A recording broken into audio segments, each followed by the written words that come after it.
안녕하십니까. 우리 11장 보겠습니다.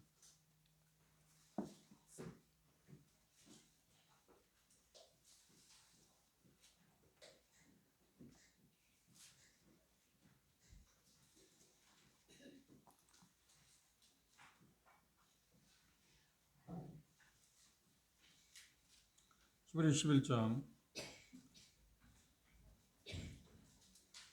4절 5절 아니 5절 6절입니다. 5절 6절 함께 읽도록 하겠습니다. 히브리서 11장 5절 6절입니다. 다시 함께 읽겠습니다. 시작. 믿음으로 에녹은 죽음을 보지 않고 옮겨왔으니 하나님이 저를 옮기심으로 다시 보이지 아니하니라. 저는 옮기기 전에 하나님을 기쁘시게 하는 자라는 증거를 받았느니라. 믿음이 없이는 기쁘시게 못하나니 하나님께 나아가는 자는 반드시 그가 계시는 것과 또한 그가 자기를 찾는 자들에게 상 주시는 이심을 믿어야 할 테니라. 감사합니다. 지난달에 에녹의 믿음에 대해서 초반부의 내용을 이야기했습니다. 그 가운데 조금 상기시킬 게 있다고 하면 이런 것들이 있습니다. 여기 나오는 세 사람, 초기에 나오는 아벨, 그 다음 본문에 나오고 있는 에녹, 그 다음 나오는 노아, 이 세 사람은 특별히 우리의 믿음의 어떤 순서, 믿음 생활의 어떤 시작의 순서에 대해서 좀 이야기하고 있습니다. 그럼 에녹은, 아벨은 믿음의 어떤 시작점, 믿음 생활을 어떻게 시작하는가, 그건 예수 그리스도를 통해서 우리로 말한다면 예수 그리스도를 믿음으로 말미암아서 시작하는, 죄사함 받는 것부터 시작하는. 그 다음에 본문에 나오고 있는 그런 믿음이 시작되었으면 그 믿음 생활은 어떤 것인가 할 때 하나님과 동행한다. 에녹이 우리에게 말하는 하나님을 동행한다. 그 다음 우리가 보겠으면 노아는 뭘 이야기하냐면 믿음을 갖고 믿음으로 시작했을 때 하나님과 동행하게 되면 우리는 뭘 하는가? 증거하는 삶을 산다. 노아가 우리에게 보여주는 것은 증거하는 삶입니다. 믿음의 시작과 믿음 생활의 근간이라고 표현할까요? 믿음 생활은 어떤 건가 할 때 하나님과 동행하는 삶이다. 여기 표현 가운데 그런 표현하고 있으면 실질적인 내용은 하나님을 기쁘시게 한다고 하는 표현을 쓰기도 하게 했습니다. 그리고 노아는 그 하나님을 증거하는 이 세 가지는 순서를 바꿀 수가 없습니다. 그래서 그 부분들을 우리가 생각해 보는 게 좋을 겁니다. 요약하면 하나님께 대한 어떤 순종, 아벨이, 그 다음 하나님께 동행하는 것, 에녹, 그 다음에 하나님을 증거하는 것, 노아. 이것은 순서를 바꿀 수가 없습니다. 하나님과 관계를 가진 사람만이 하나님을 동행할 수 있고 하나님과 기쁘시게 할 수 있고 그래야만 하나님을 증거할 수 있는 사람이 된다고 하는 이야기입니다. 우리가 지난 시간에 본 것처럼 에녹에 대해 생각할 때 첫째가 뭐였나요? 하나님과 동행하는 삶을 살았다. 동행한다. 그리스도인의 어떤 생활에 특징이 있다고 하면 뭐냐고 하면 그리스도인이 된 사람들 삶의 특징이 뭐냐면 하나님과 동행하는 삶입니다. 우리가 본 것처럼 에녹이 하나님과 동행하기 시작한 것은 언제부터라고요? 그렇죠. 그 아들을 낳으면서 무두셀라를 낳으면서부터 시작했다고 그랬습니다. 무두셀라 이름의 뜻이 뭐라고요? 그가 죽으면 무엇이 온다? 그가 죽으면, 다시 말하면 정확히 말하면 그가 죽으면 하나님께서 세상을 심판하겠다는 의미를 갖고 있습니다. 그 아들의 이름을 받았을 때 우리가 생각할 때 상식적으로 볼 때 에녹이 똑똑해서 그 자기 아들 무두셀라가 죽으면 세상을 심판한다는 걸 알았을까요? 예지 그런 게 없었을 겁니다. 하나님께서 틀림없이 성경에 나와 있지 않지만 우리가 예상할 수 있는 것은 에녹이 아들을 낳게 될 때 하나님께서 네 아들 이름을 무두셀라로 해라. 그런데 그 이름의 뜻은 네 아들이 죽으면 하나님이 세상을 심판하겠다.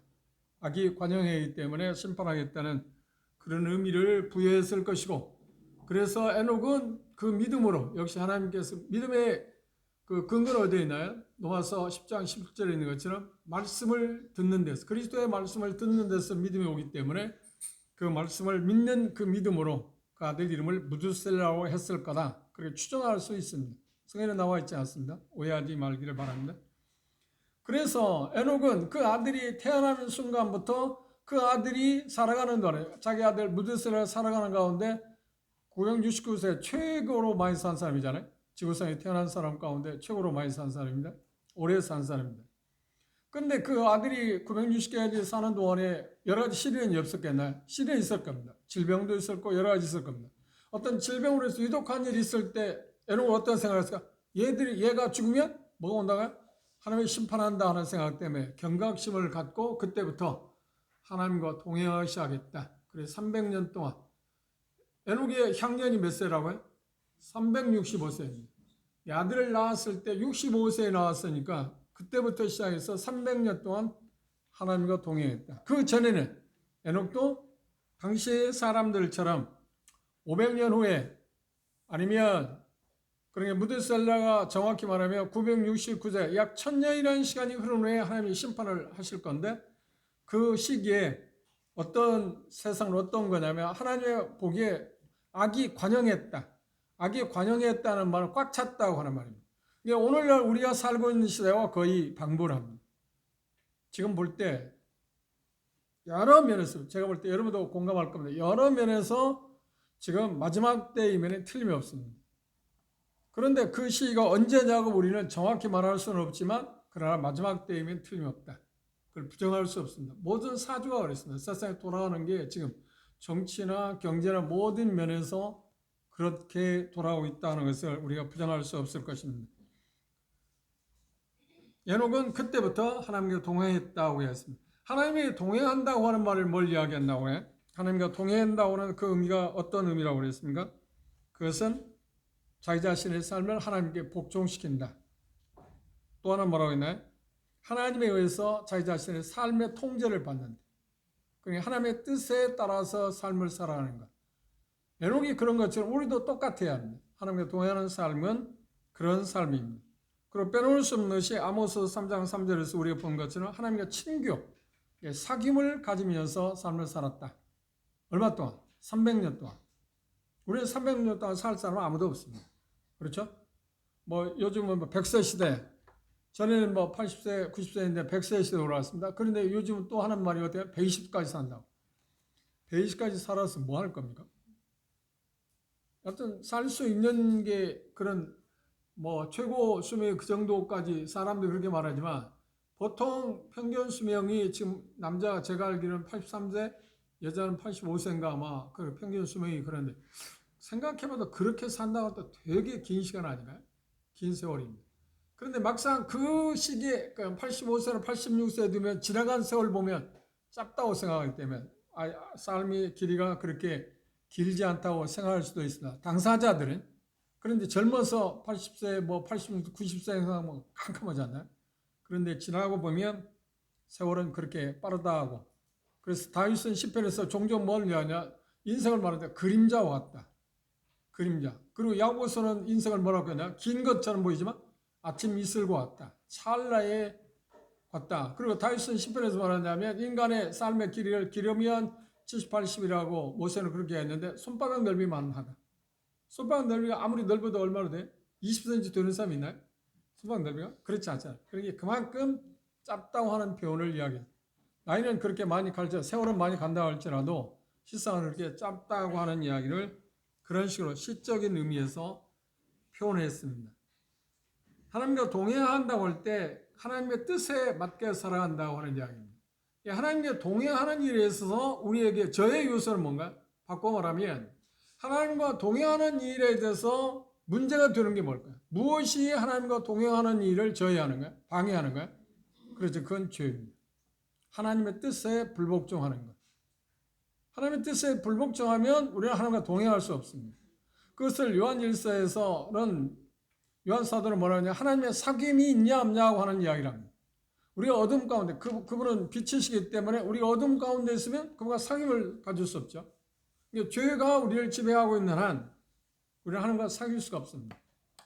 동행할 수 없다는 거예요. 동행의 가장 큰 장애물은 뭐냐면 죄입니다.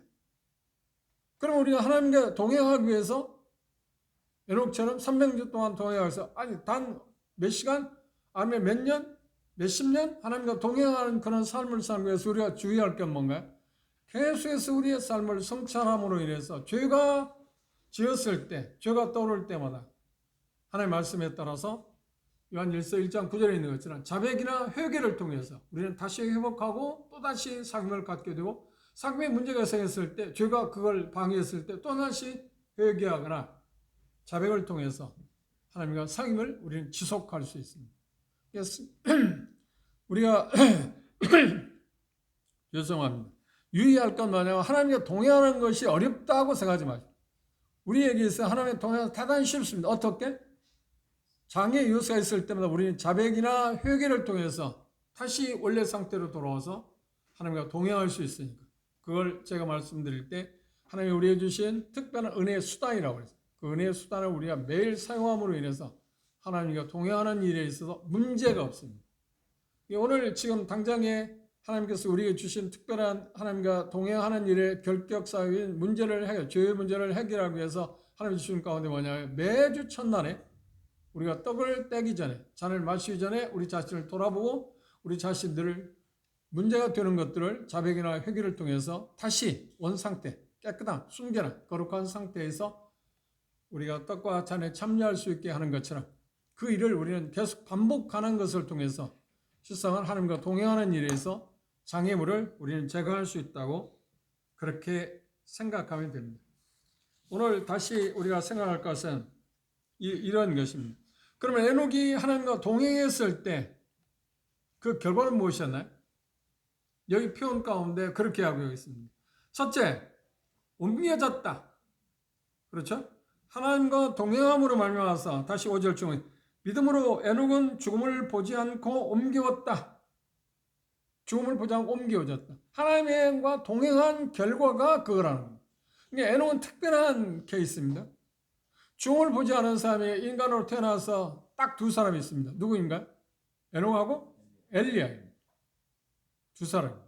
그런데 여기 본문에 나오는 에녹은 하나님과 동행했다고 300년 동안 동행한 결과가 뭐냐면 죽음을 보지 아니하고 옮겨졌다. 첫째, 하나님과 동행했을 때 결과가 뭐냐고 하면 여기 표현하는데 옮겨졌다는, 이 말씀을 주의해 보면 옮겼다는 말이 몇 번 나오는가요? 5절에 보시면 몇 번 나오는가요? 5절 다시 보십시오. 몇 번 나오는가 보십시오. 시작, 읽어봅시다. 시작. 믿음으로 에녹은 죽음을 보지 않고 옮겼으니, 첫 번째입니다. 그 다음 옮기심으로, 두 번째입니다. 예, 세 번 나와. 옮겼다는 말이 세 번 나와. 이 옮겼다는 말이 무슨 뜻이냐면 나르다, 옮겨지다. 정확히 말하면 이곳에서 저곳으로 바뀐다, 바꿔졌다.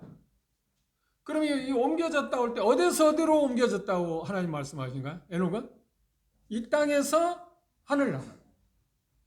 그러니까 에녹의 집, 이 땅에 있는 에녹의 집에서 이 세상에 살고 있는, 악한 세상에 살고 있는 하나님이 이제 조금 후에 멸망시킬 이 땅에서, 이 세상에서 어디로 옮기냐면 그가 살 수 있는 가장 안전한 것, 안식처인 하늘나라로 옮겨졌다. 누가 옮기셨다고요? 에녹이 요원했나요? 아니 뭐 간청했나요? 그리고 에녹이 노력했나요? 아니야. 하나님이 옮기시다. 하나님이 옮기셨다고 하는 겁니다. 그러면 하나님께서 에녹이 하나님과 동행했을 때 옮기셨다고 하는데, 이 땅에서 하늘로 옮기셨다고 하는데 그건 하나님이 옮기셨습니다. 에녹이 하늘로 옮기신 거하고 우리하고는 무슨 관계가 있어요? 그러면 에녹만 관계되는 거예요? 우리 그리스도의 삶을 한마디로 말하면 이렇게 표현할 수 있어요. 뭐라고 표현할 수 있나요? 앞에서 얘기한 대로 에녹이 하나님과 동행했다. 그리스도의 삶을 한마디로 말하면 특징이 뭐라고요? 그렇죠. 우리도 하나님과 동행하는 삶이 그리스도의 삶입니다. 두 번째, 에녹의 삶까지 옮겨졌다. 그리스도의 삶의 특징이 뭔가요? 옮겨진 삶입니다. 어디서 어디로 옮겨졌나요, 우리는? 그렇죠. 여러 가지 이야기했습니다. 어둠에서 빛으로, 사단에게서 하나님께로, 그런 여러 가지 표현할 수 있습니다. 골로새서를 보십시오.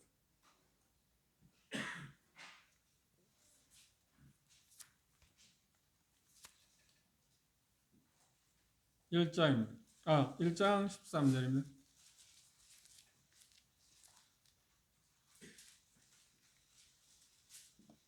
골로새 1장 13절 읽어봅시다. 시작. 그가 우리를 흑암의 권세에서 건져내사 그의 사랑의 아들의 나라로 우리도 하나 그 사랑의 아들로 옮기셨다고 그래요. 그럴 것 같아요. 그런데 에녹은 300년 동안 이 세상에서 살았고요. 우리는 300년 동안 살 수가 없죠. 그렇죠. 언젠가 우리도 하나로 옮겨질 것입니다. 옮겨지는 일에 우리는 두 가지 경우가 있습니다. 하나는 육체는 이 땅 가운데 묻히거나 요즘 장례 하는 게 이제 화장을 되게 하잖아요. 매장을 거의 못 합니다. 문화가 그래서 그 매장을 하고 싶어도 못 하는 경우가 있어요. 왜냐하면 그 동네나 그런 데 반대를 하기 때문에 어떤 공원 묘지는 매장을 하는 게 있더라고요. 그런데 대다수 공원 묘지도 여전히 화장해서 갑니다. 몸은 육체는 이 세상에 어떤 형태로 남고 영과 혼만 아버지의 나라로 옮겨지는 경우가 있고, 그건 주님 오시기 전이면 아니면 주님이 오시기 전에 오실 때 살아있는 사람 에녹처럼 어떤 게 육체 그러니까 몸, 혼, 영이 변화돼서 하나로 옮겨질 겁니다. 그런데 우리는 근본적으로 여기 말하는 어둠의 권세 아래서 사단의 권세 아래 있던 우리가 그의 사랑하는 아들의 나라로 우리도 옮겨졌다고 말합니다. 우리의 삶은 그리스도의 삶은 한마디로 말하면 옮겨진 삶입니다. 그러면 우리가 옮겨진 삶인데 그것을 우리의 실생활 가운데 우리가 믿음 가운데 삶을 살 때 어떤 삶을 살아야 하는가? 한마디로 말하면 우리는 구원받는 순간부터 오늘 침례하시는 분 봤습니다. 그분들이 이미 믿음을 고백한 것은 언제인지 오늘 말고 전에 있었습니다. 예수 그리스도 믿는 거듭나는 순간부터 우리는 어떻게 된 거예요? 이 세상에서 조금씩 어떻게 어디로 옮겨지고 있어요? 실질적으로는 사랑의 나라, 하나님의 사랑의 나라로 우리는 옮겨가고 있습니다. 우리는 근본적으로 이미 옮겨진 사람입니다만, 그렇죠? 옮겨져요. 그럼 우리의 삶 가운데 어떤 삶을 살아야 하는가? 그렇죠.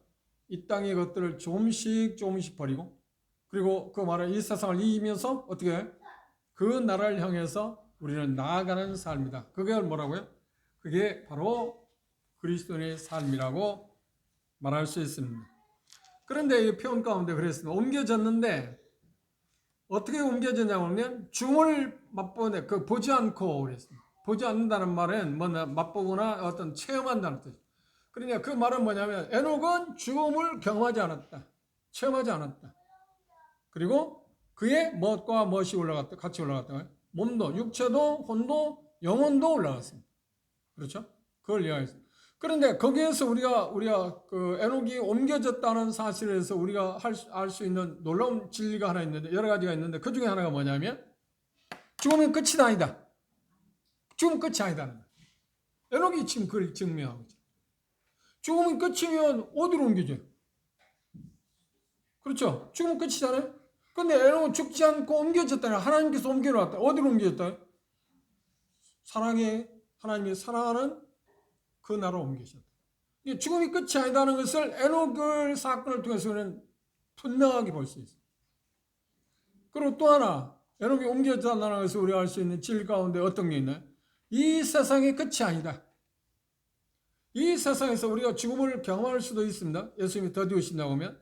그러나 죽음은 이 세상에 우리 어떤 죽음을 경험하게 된다고 하면 이 세상에서 내세 다른 나라, 사랑의 아들의 나라로 우리가 옮겨지는 하나의 말이에요. 과정에 불과하다. 그게 끝이 아니다. 시작에 불과하다고 하는 겁니다. 그러니까 죽음은 끝이 아니고 시작에 불과하다 하는 것들에 대해서 우리가 생각해 볼 수 있는 에녹이 그것에 대한 하나의 틀림없는 증인이라고 표현할 수 있습니다.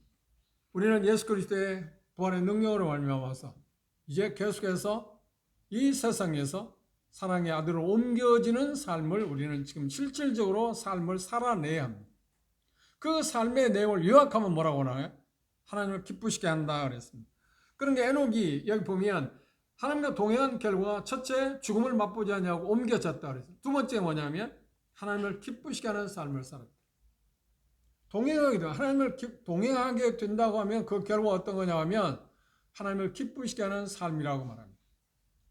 그래서 그리스도의 삶을 다른 말로 한다면 조금 전에 이야기한 것처럼 하나님과 동행하는 삶입니다. 그리고 하나님의 나라, 이 세상에서 하나님 나라로 옮겨지는 삶을 삽니다. 세 번째는 뭔가요? 하나님을 기쁘시게 하는 삶을 삽니다. 우리가 구원받은 사람들이 삶의 목적이 어디냐, 목표가 어디냐면 하나님을 기쁘시게 하는 데 있습니다. 하나님을 기쁘시게 하는 데. 오늘 침례 받는 분들 왜 침례를 받는가요? 뭐 애찬 끝나고 나서 간증하고 나서 침례에 대해서 짧은 시간에 공부를 할 겁니다. 침례 받는 이유 하나님을 기쁘시게 하는 일이 돼. 첫 번째 순서. 최초에 인간으로 태어나서 최초로 하나님 앞에서 하나님을 향해서 실질적으로 모든 사람 피조물을 향해서 내가 이제 하나님 말씀에 처음으로 순종하는 일을 시작합니다 하는 것이 침례거든요. 하나님을 기쁘시게 하는. 그것들이 모두 다 하나님을 기쁘시게 하는 것들입니다. 하나님을 기쁘시게 하는 삶을 우리가 살아야 합니다. 그런데 에녹은 하나님과 동행함으로 말미암아서 그가 얻어낸 복이 어떤 거냐면 하나님을 기쁘시게 하는 삶을 살았다고 그랬습니다. 그런데 우리의 삶의 목표, 그리스도인들이 우리의 삶의 목표 가운데 이제 목표를 어디에 두어야 하는 거예요?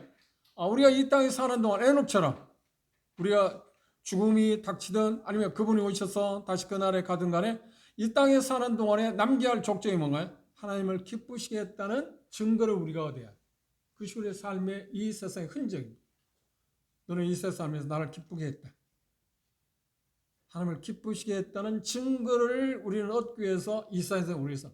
그러면 하나님 기쁘시게 했다는 증거를 어떻게 얻어낼 수 있나요? 그렇죠. 하나님의 뜻에 따라서 하는 것입니다.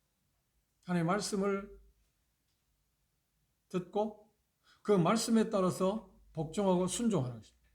그걸 통해서 우리는 이 세상에서 하나님을 기쁘시게 했다고 하는 그런 증거를 얻어낼 수 있습니다. 세 번째, 에녹이 하나님과 동행했을 때 얻어낸 결과는 뭔가요? 여기 표현 가운데 다른 표현을 한다면 말하면 죽음을 보지 않고 옮겨졌다고 그랬어요. 죽음을 경하지 않았다. 그런데 그걸 어떻게 얻어냈다고요? 여기 표현 가운데 믿음으로. 성경에서 말하고 있는 것은 특별히 히브리 11장의 믿음의 선진들에 대해서 에녹은 믿음으로라는 말을 하지 않았습니다. 뭐라고 했나요? 믿음으로 에녹은. 아벨은 믿음으로 양의 첫 새끼를 드렸다고 한 거 뭐라고 하냐면 믿음으로 아벨은 양의 첫 새끼를 드렸다. 항상 믿음으로가 먼저 시작합니다. 성경에서 말하는 그 믿음은 뭘 이야기냐면 항상 터가 있습니다. 기초가 있다. 믿음의 터는 무엇인가요? 기초는 무엇인가요? 그렇습니다. 하나님 말씀입니다. 그러니까 구체는 나오지 않았지만 에녹에게 하나님께서 어떤 말씀을 하셨고 그 말씀을 근거로 해서 에녹을 어떻게 했다? 그렇게 살았다는 거예요. 그것이 우리가 중요한 것입니다. 아까 말씀드린 이유 가운데 에녹이 무드셀라 아들 낳았을 때 무드셀라라고 이름을 지었을 때 무드셀라 이름의 뜻이 의미하는 게 뭐라고요? 그가 죽으면 하나님의 심판하겠다. 그것이 에녹이 어디에서 얻었을 거라고요? 그렇지. 여전히 하나님의 말씀을 들은 것 때문에. 항상 믿음은 어디에 있냐면 말씀에 근거한 것입니다. 구체적으로 그게 다 나오진 않았습니다. 그렇죠?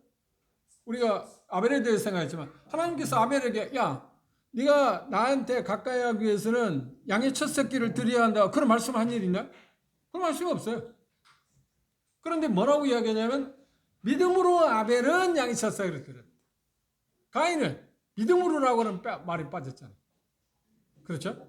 그래서 항상 그게 구체적인 내용은 나오지 않았지만 우리가 전에 공부한 것처럼 메시지를 들은 것처럼 그 아버지를 통해 구전으로 아담을 통해서 어머니 하와를 통해서 아벨에게 가인에게 하나님께 나아가기 위해서는 희생이 필요하다. 희생의 대가. 너 말고 어떤 희생의 대가를 통해서 하나님께 나아갈 수 있다는 것을 들었을 거라고 이야기했잖아요. 그런데 항상 그것들에 어떤 말씀에 근거한 기초한 근거에 의한 것을 성경은 뭐라고 하냐? 믿음이라고 합니다. 그 믿음의 중요성이 거기에 있습니다. 그래서 에녹도 역시 하나님의 그에게 말씀한 말씀을 근거로 해서 그 바탕, 그 말씀을 믿음으로 말미암아서 그 믿음 때문에 그는 하나님과 동행했고 결국은 뭐냐면 죽음의 관문을 통과하지 아니하고 옮겨졌다고 말합니다. 바로 하늘나라 가게 되었다고 하는 것입니다. 이것은 우리에게 어떤 것에 대한 모형인가요? 그리스도인들의 휴거와 같은 것입니다. 고린도서 15장 51절, 데살로니가전서 4장 16절에 말씀하고 있는 것처럼 하나님을 기쁘시게 하는 사람들의 삶에 궁극적인 하나의 복이 있다면, 상급이 있다면 뭐냐 하면 여기 우리에게 그리스도인들이 주어진 것은 휴거입니다. 휴거.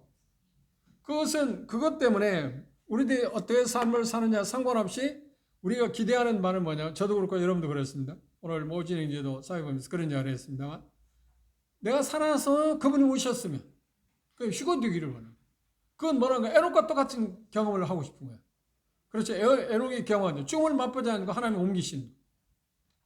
그런데 그 복을 제 생전에 여러분의 생전에 볼 수 있을지 모릅니다. 그러기를 원해요. 그렇게 기도해. 그렇게 이야기하면 어떤 젊은 사람들은 속으로 생각해요. 아, 형제님 뭐 이제 뭐 80 다 됐으니까 뭐 살 날이 얼마 안 남았으니까 그런데 나는 지금 20세 뭐 15세밖에 안 됐는데 앞으로 살 날이 팽창한데 그렇게 가면 되겠습니까? 아니야. 그건 잘못 생각하는 거지. 그건 최고의 우리의 영광스러운 일이니까. 그건 앞으로 빨리 올수록 좋은 거잖아요. 믿음을 가지면 그렇다는 거예요. 믿음이 안 가지면 서운하겠죠. 그래서 세상에 좀 뭐 구경할 것 하고 경험할 것 대충 하고 그분이 오시면 좋을 텐데 하는 건 믿음 없는 이야기고 믿음 있는 사람은 그렇게 생각하지 않습니다. 그런데 이 죽음을 맛보지 않고 옮겨졌다는 것은 에녹이 뭘 지금 이야기하는 거예요? 그의 믿음을 증거해 줍니다. 에녹의 믿음으로 말미암아서 죽음을 맛보지 않았다는 거예요. 그렇죠? 우리도 믿음을 갖게 될 때 휴거를 볼 수 있지 않나요? 그리고 휴거를 보지 않는다 할지라도 언젠가 우리는 반드시 그날에 갈 수 있잖아요. 그래서 골로새서 기자는 뭐라고 그랬어요? 그렇게 말하죠. 그 사랑의 아들로 우리가 옮기죠. 우리가 그걸 어떻게 알 수 있나요? 믿음으로. 하나님께서 말씀하신. 이제 신약에 와서는 구체적으로, 계시는 우리가 계시록을 공부했습니다. 계시록 때 점진적이라고 했잖아요. 저는 희미하게 보이던 것이 점점점 짙어져. 그리고 구체적입니다. 그래서 히브리서 1장 1절에 뭐냐면 그 아들로 말미암아서 마지막으로 이제 다 구체적으로 딱 설명한 게 뭐냐면 예수 그리스도가 오셔서 하나님께서 말씀하신 것 드러냈고 보여줬고 그리고 성령님께서 오셔서 사도들에게 성경 저자들에게 신약 성경의 저자들 통해서 다 마지막으로 다 말씀하게 더 이상 계시는 점진적일 수 없어요. 완성된 것입니다. 그렇죠? 그래서 전경이 완성됐어요. 그러나 구약에서 시작될 때는 점진적으로 색채로 말하면 좀 희미하기 시작했는데 그게 선명하기 시작했다. 그러니까 신약은 그걸 완성했다고 하는 겁니다. 계시는 항상 점진적이었다는 것을 생각하면 그것들을 우리가 생각해 볼 수 있습니다. 그리고 여기서 우리가 중요한 것은 그 다음 말씀을 보시면 믿음이 없이는 6절에 그랬습니다. 믿음이 없이는 뭐라고 했나요? 그러니까 에녹이 하나님을 기쁘시게 했다고 할 때 무엇 때문에 하나님을 기쁘시게 무엇으로 하나님을 기쁘시게 했다고 해요? 그 중요한 게 믿음이라니까. 믿음이 없이는 하나님을 기쁘시게 못합니다. 그 말은 어떤 거냐면 믿음이 없이는 하나님께 인정받을 수 있는 게 없다는 겁니다. 믿음의 중요성. 그러니까 이 믿음은 아무리 강조해도 또 강하게 말한다고 약간 그 더 이상 머물 수 있는 게 아닙니다. 믿음은 강조해도 부족한 것입니다. 왜냐하면 믿음이 모든 것의 근원이기 때문에 기초이기 때문에 그렇습니다. 그리고 믿음이 없는 곳에는 그 어떤 것도 하나님의 인정을 받을 수 없다. 그리고 믿음이 없이는 하나님을 증거할 수도 없다. 어떤 것을 나타내 보일 수도 없다. 하나님을 기쁘시게 하는 것도 마찬가지입니다. 그래서 에녹이 죽음을 맛보지 않았다. 그리고 옮겨졌다. 그리고 하나님을 기쁘시게 했다. 그건 동행의 결과인데 그건 뭘 이야기한다? 에녹의 믿음을 증거합니다. 에녹이 믿음의 사람이었다라고 하는 증거가 바로 그것이라고 이야기했습니다. 그러면 여기 말씀 가운데 하나님을 기쁘시기 위한 것은 어떤 걸까요? 하나님을 기쁘시기 위해서 뭘 해야 할까요? 어떤 것들이 있을까요? 첫째로 하나님을 기쁘시기 위해서는 중요한 게 어떤 건가요? 시작이 뭔가요? 역시 믿음이 있어야겠죠. 하나님과 관계를 가져야 합니다. 하나님과 관계를 갖지 않고 하나님을 기쁘시게 할 수는 없잖아요.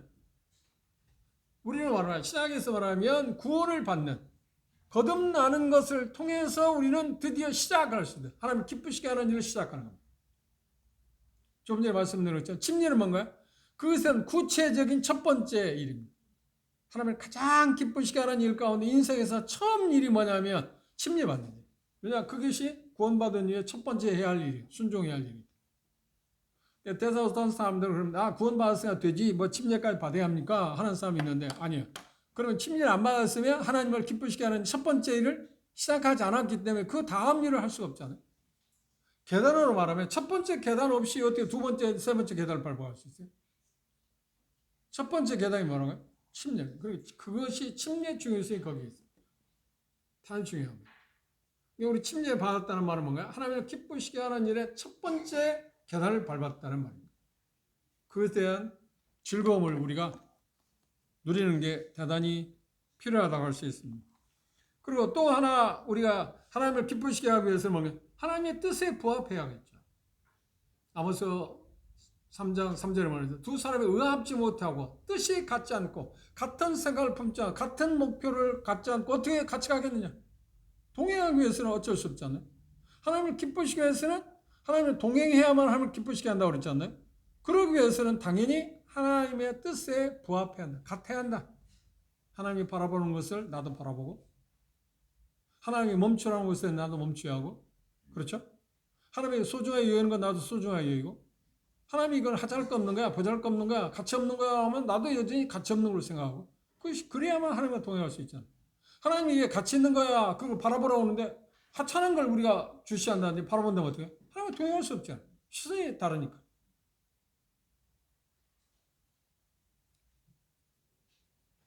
그리고 또 하나 하나님을 기쁘시게 해서 모든 하는 일이 방법에 있어서 성경적으로 표현한다면 겸손하고 진지하고 즐거움으로 해야 해요. 자원해서 기쁨으로 어떤 일을 해야 합니다. 하나님을 기쁘시게 하고 있어요. 우리가 고린도 후서를 공부했습니다. 8장 9장에 마게도냐 성도들이 헌금을 했을 때 예루살렘의 성도들이 가난했을 때 그들을 돕게 헌금했을 때 그들이 말했는데 바울 사도가 이런 어려움이 있으니까 여러분도 도와야지 않습니까? 그렇게 말했나요? 아니야. 그 소리 듣자 우리가 하겠다. 기쁘게 자원했다. 그게 하나님을 기쁘시게 하는 거예요. 자원하는 것. 우리 하나님을 섬기는 봉사하는 데 마지못해서 형제님 오늘 우리 교회에서 용기 이걸 좀 해주십시오. 어느 사람 뭐라고 하냐면 내가 그걸 어떻게 하겠습니까? 그냥 나는 그 일 말고 그냥 뒤에서 거들기나 하겠습니다. 그런 사람이 있어요. 대단히 겸손해 보이잖아요. 그래야 할 것 같잖아요. 아니야. 그건 하나님 기쁘시게 하는 일이에요. 그런 일이 있기 전에 나는 어떻게 내가 주님 앞에서 이게 내게 주어진다고 생각하면 그걸 자원해서 해야 돼. 그렇다고 해서 자기에 맞지 않는 내가 그 일을 하는 것은 그건 하나님 기쁘시게 하는 일이 아니죠. 그렇죠? 대다수가 내가 할 일이 어떤 걸 모를 때 그 인도자들이 자매님은 형제님 이걸 해주시면 좋겠다 할 때 그때 기쁘게 내가 그런 일을 할 수 있는 능력이 없지만 하나님이 내게 그런 능력을 주시면 내가 그 일을 하겠습니다. 자원하는 거. 그게 하나님이 기쁘시게 하는 일. 자원, 기쁘게 즐거움으로 그 일들을 하는 것들을 필요합니다. 그리고 빼놓을 수 있는 어떤 일을 하든 간에 하나님의 영광입니다. 하나님의 영광이에요. 예수님을 드러낼 수 있는 것. 그것들이 우리가 하나님을 기쁘시게 하는 일들입니다. 그런데 여기 표현 가운데 그랬습니다. 6절 주목해 보십시오. 믿음이 없이는 기쁘시게 못하나니 하나님께 나아가는 자는 뭐라고 그랬나요? 반드시 표현 가운데 보십시오. 뭐라고 표현했나요? 반드시 어떻게? 그가 계신 것과 그가 계신 거라면 그분의 존재하심을 믿어야 한다. 그 말은 무슨 말이냐면 삶의 모든 부분에서 우리 그리스도의 삶을 사는 어떤 부분에서 하나님께서 우리와 함께 하시고 우리의 삶에 참여하고 계신다. 그걸 말하는 거예요. 하나님께 나아가자는 여기 표현하고 있는 것처럼 그가 계신 것, 하나님이 나와 함께 하시는 것, 그리고 모든 것을 공부하시는 분이다. 그 믿음. 그 다음 두 번째 뭐라는 거야? 그가 상주심을 바라본다고 그랬습니다. 하나님의 그 관대하심, 넉넉하심. 매일 삶에서 하나님께서 나에 대해서, 우리에 대해서 선하심으로 우리를 후대한다, 선대하시는 분이라고 하는 것을 믿는 것입니다. 그분을 바라보고 우리가 하나님께 나아갑니다. 한번 생각해보세요. 실제로 우리가 하나님께 나아갈 때 기도한다고 그러잖아요. 기도할 때 나아간다고 그러잖아요. 히브리서가 말하는데 은혜 보좌 앞에 나간다. 당당히 나간다. 그건 뭘 바라보고 나가는 거야? 그분이 후대하실 거예요. 은혜를 베푸시고 은혜를 생각하고. 하나님께 나아갈 때면 항상 이 두 가지. 하나님이 항상 나와 함께 하시고 또 하나는 뭔가요? 나를 후대하십니다. 선하심 가운데 나를 후대. 그러니까 정확히 말하면 내가 생각하는 그 어떤 것들을, 선한 그 아름다운 모든 것들을 충족시키는 분으로 믿고 나아간다. 상 주시는 분이라는 말은 그런 뜻이에요. 충족시킨다. 채워주신다. 부족한 게 있을 때마다 그것들을 채워주시는 분으로 알고 하나님께 나아간다. 그것이 여기 히브리서 11장에 나오는 모든 사람들의 특징입니다. 그렇죠? 에녹 그랬습니다. 아벨도 마찬가지입니다. 아벨은 그러면 순교를 했잖아요. 죽음을 당했습니다. 그 형한테 죽음을 당했어요. 그런데 그가 얻어낸 건 뭔가? 의롭다 하심을 얻었죠. 하나님도 의롭다 하심을 얻었어요. 그냥 아벨이 자기 형한테 죽을지도 모른다는 생각을 했을지도 모릅니다. 그리고 우리가 정황을 볼 때 그런 가능성이 있었을 겁니다. 어떤 쪽에 어떤 면에서 삶을 살아가는 가운데 계속 어려움을 겪기도 했을 겁니다. 자기 형한테. 그렇죠? 그리고 궁극적으로 어떻게 하냐면 재물을 드는 걸 통해서 죽음을 당했잖아요. 형한테. 그 과정 가운데 삶을 살아가는 과정 가운데 위협당하기도 했을 거고 그리고 그걸 들을 때 무시도 당했을 겁니다. 야, 나같이 순수한 농사진 거 우리 땀 흘린 걸 하나님 갖고 와야지 어떻게 양이 첫 새끼를 들여 이게 말도 안 되는 거야. 그런 잔인한 생활을 어떻게 사람이 돼가지고 뭐 그런 이야기도 핀잔 듣고 뭐 멸시도 하고 무시도 하고 뭐 그런 일을 했을 겁니다. 그런 일 충분히 당했어. 근데 아벨은 어떻게 했어요? 하나님께 나아갈 때 여기 표현한 똑같은 믿음을 갖고 어떤 거야? 그거 결심이고. 그리고 그게 상 주시는 것. 내가 하나님 말씀대로 하면 하나님께 거기에 대해 상당히 보상을 주신다. 그런데 언뜻 보기에 순교를 당해 죽음을 당했으니까 보상을 못 받았지 않나요? 그러면 그건 보상이 아니지. 그걸 통해서 하나님 보시는 건 뭔가? 이 세상 악해서 하나님 뜻에 따라서 사게 될 때 그런 일도 당할 수 있다는 것을 이미 보여주시는 거고. 그런데 그게 전부가 아니죠. 뭘 상주심을 아벨은 어떤 걸 받았나요? 의롭다 하심을 얻었어요. 의롭다. 이것보다 놀라운 상급이어야 됩니다. 의롭다 얻었다는 말은 곧 뭔가요? 하나님과 함께 살게 되었다는 말 아닙니까? 이게 얼마나 영광스러워요. 이 모든 믿음의 사람들의 특징은 뭐냐면 옆에 표현한 것처럼 그걸 우리가 꼭 생각해요. 두 가지.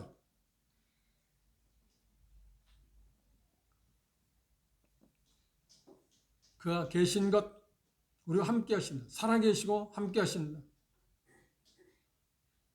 그리고 그분이 나아갈 때 상 주시는 분이다. 후대하시는 분이다. 은혜를 베푸시는 분이다.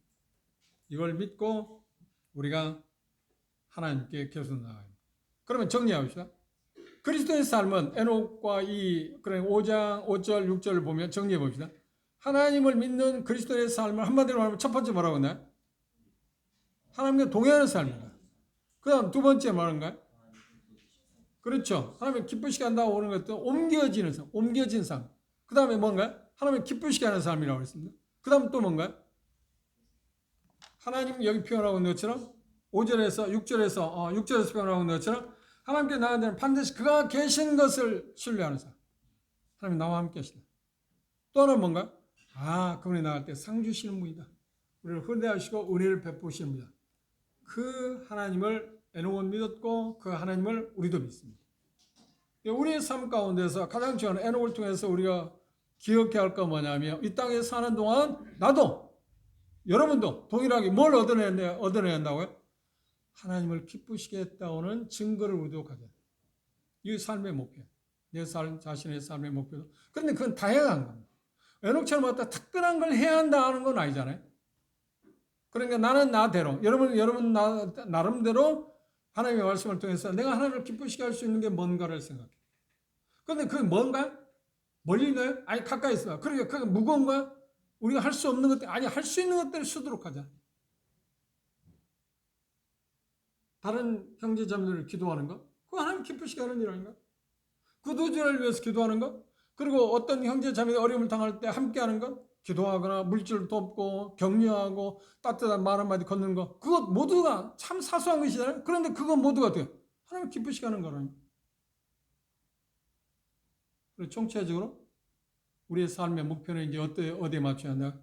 하나님으로부터 하나님을 기쁘시게 한 사람이다. 얘는 하나님을 기쁘시게 했다. 제가 여기까지 장례식에 많이 다녔습니다. 그런데 장례식 메시지에서 그 고인에 대해서 형제 자매들이 제가 가는 장례식 뭐 거기도 왔고 그 형제 자매들 장례식에서 감히 이 형제님을 이 땅에서 사는 동안, 이 자매님이 이 땅에서 사는 하나님을 기쁘시게 하는 사람이다. 그 말을 할 수 있다면 그럼 참 잘 사는 사람. 그런 말을 할 수 있어요.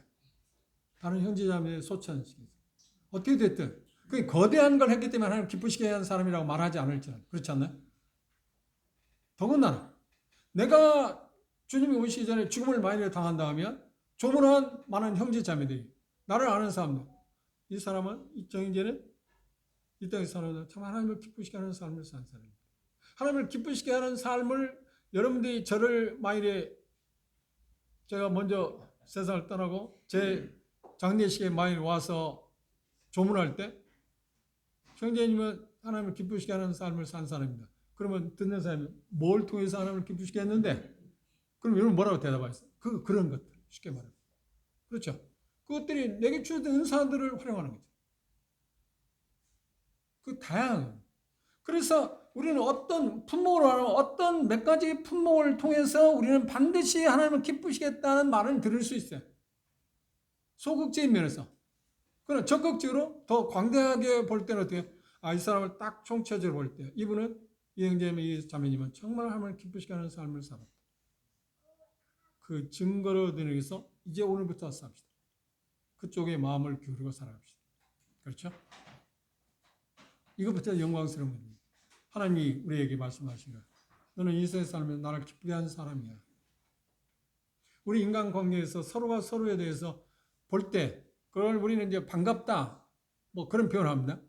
그런데 그 표현과는 서로가 우리 형제자매들 관계에서 서로가 서로 볼 때, 저 형제는 나를 기쁘게 하는 사람이야. 자매는 나에게 기쁨이야. 기쁨조가 아니고, 그런 목표를 향해서 우리가 나아갑시다. 기도합시다.